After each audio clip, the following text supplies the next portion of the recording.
have another. Um, I want to say three names to you, and they're the three names. Each album, you have a song dedicated to a person, and I want to say who they are, and have you talk about what these people mean to you. The first one is Janice from your first album, and this is about Janice Joplin. When we were playing in bars with my band in New England, and we did blues and rock songs, I left it all on the stage. Maybe the finer points of my lyric writing were not much appreciated or even heard. And invariably, I would do a song, big applause, and maybe a lot of that applause was for David Brown's fabulous, guitar solo.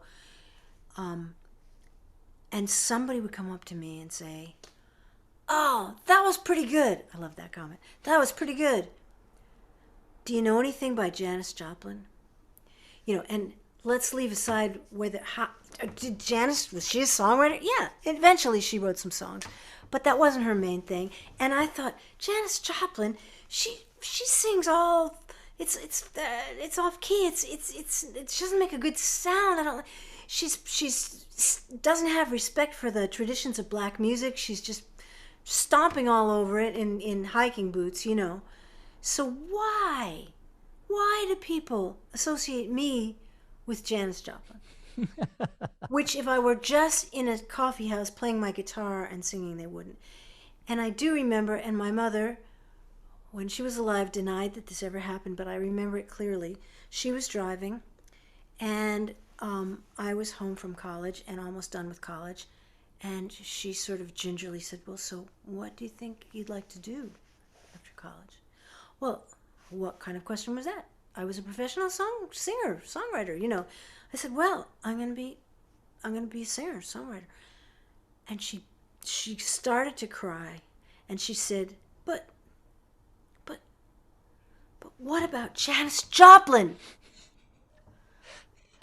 Like non sequitur. But it just stuck with me for a lot. What are people hearing? What are people seeing that I don't see, because I'm coming at it from a completely different point of view that links me to Janice Joplin? I read about Janice Joplin. I listened more, and I could see how she was trying to get along in the world, and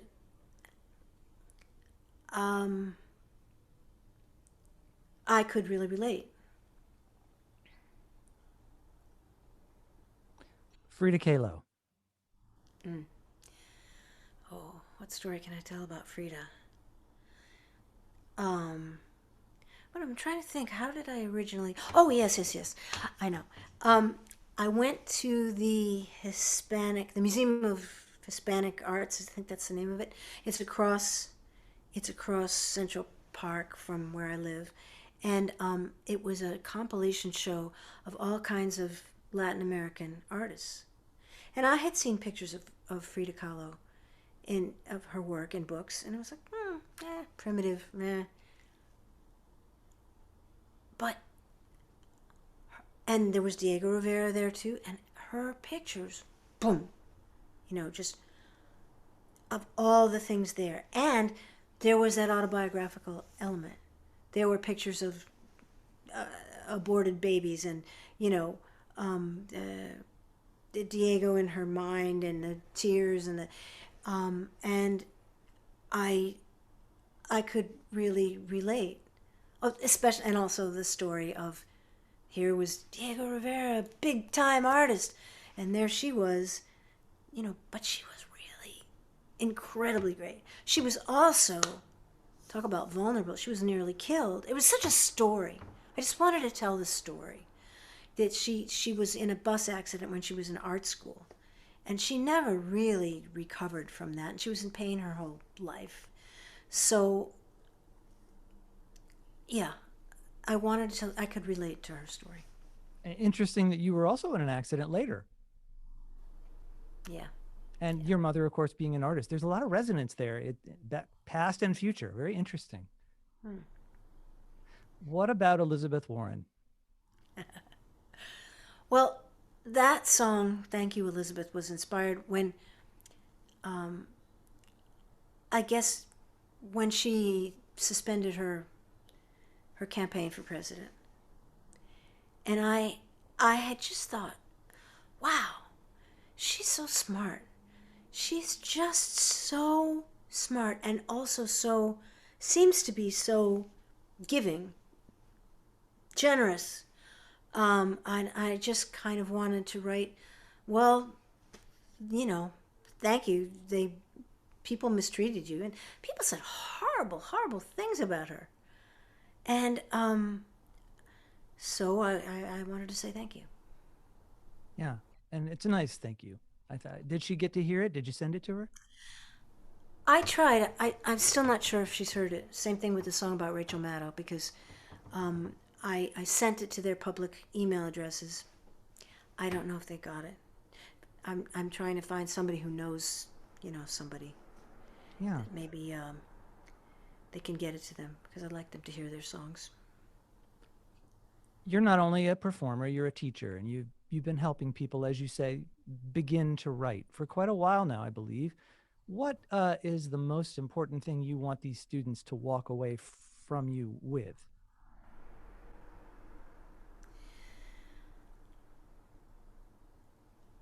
Oh, the joy of creating something.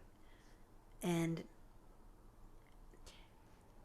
I use a technique that a lot of other, teacher writers use, which I've found very helpful, which is to set a timer for 10 minutes and just write. And feel free to write the worst junk in North America. And it's related to the Jack Hardy songwriting technique too. Just get it out there, and you'll be surprised. And a lot of people that I've worked with have gotten a lot more self-esteem and have started have continued to write, which is just beautiful. Yeah. Well, you also have written 67 songs and you didn't put 67 on your album. Are we going to get to hear any more of those, or are you going to write some more? What you doing? Well, the sad news is that I've continued to write a song a week. I tried to stop writing. I tried to stop because I had to think about production things and other. I have to give this record a good enough chance in the world.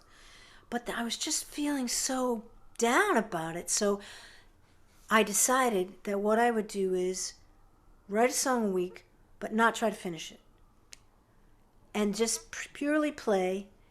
And that's been working out great. And I've got a notebook that's getting full with all kinds of new songs. So I after I've worked to the extent that I'm working this CD, I don't know, there's 40 million things you can do to promote yourself in this age, and I know about one of them. Yeah. So I'm trying to learn that stuff, but in a few more months I want to start the process of, yeah. And there's also, as I said, songs from other records that I feel I don't like so much the way they were treated. I want to do them again.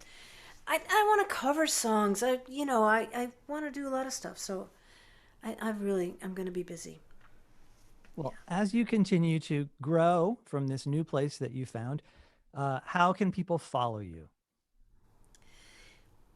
Okay, well, my website is inamaywool.com, INAMAYWOOL.com. I'm on Facebook. I'm on Instagram. I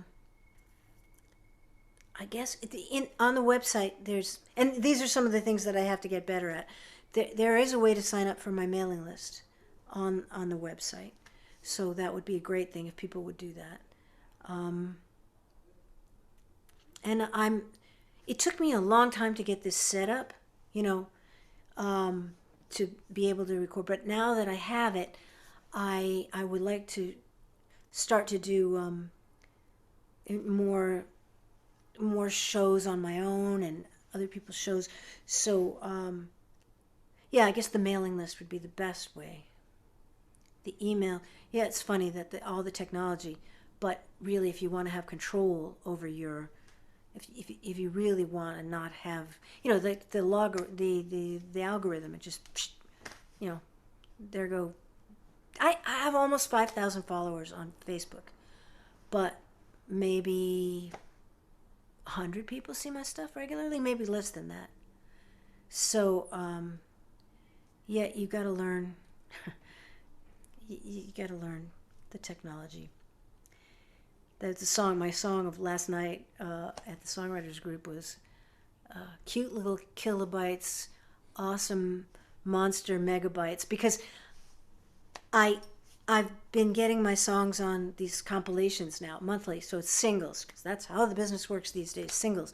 So they asked me to send some kind of photograph to illustrate the song. So I sent them something, and the guy said, I can't use this, it's way too low res. And I was like, but it looked fine to me. And then, so then I consulted with the guy who's been helping me with graphics, and he told me that the way I sent it automatically took off. But there's this other way of sending it, and then you can choose how big of a picture to send, and then you can send it, you know. But he said, you see, this is only, you know, 64 kilobytes or whatever it was. And I was embarrassed to admit to myself that I still didn't know the difference between a kilobyte and a megabyte, which one, you know, which was the big one. So that's why I made up that rhyme, you know, and then, or that chorus, and then the rest of the song is about, yeah, but I know the names of Dickens characters, and I know how to look at pictures by Monet, and I know all this other stuff, but I gotta make room for, you know. So, yeah, I'm hoping to make it easier to follow me. But I'm glad you found me. That was very clever of you. So am I. Ina May, well, thank you for talking with us. We happy to do anything we can to help you. And thank you for your music. It's been really wonderful spending time with it. You're welcome. Thank you for appreciating.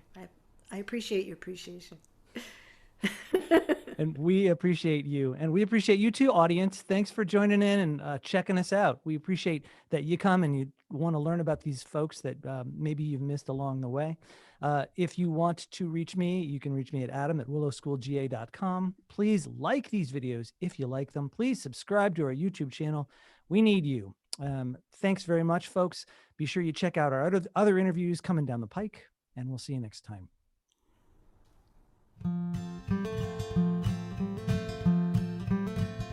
Cigarettes and chocolate candy, that means mom to me.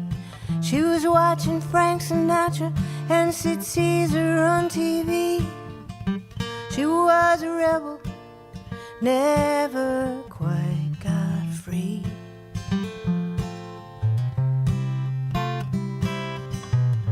Went to art school on the streetcar, still she lived at home. Never moved out till she married, never lived alone. She loved Rembrandt and Picasso, Andy Warhol too. She kept drawing, she loved painting till age 92. Cigarettes and chocolate candy, that means mom to me. She kept watching Judy Garland and Sid Caesar on TV. She was a rebel, never quite got free.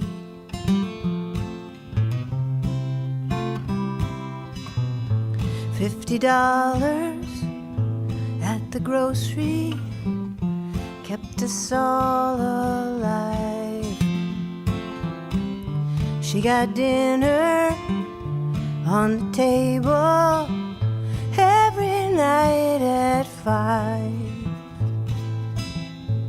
She sewed curtains, she sewed dresses, painted pictures too.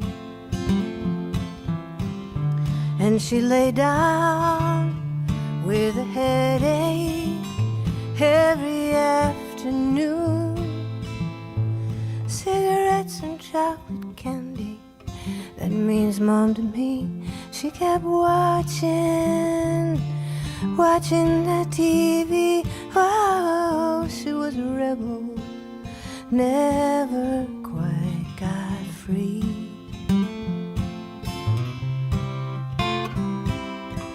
She gets so angry, started yelling, drove the car away real fast. Where's mommy going? I don't know, but she always comes back. Cigarettes and chocolate candy, that means mom to me. She kept watching that TV. Oh, she was a rebel, never quite got free. Oh, cigarettes and chocolate candy.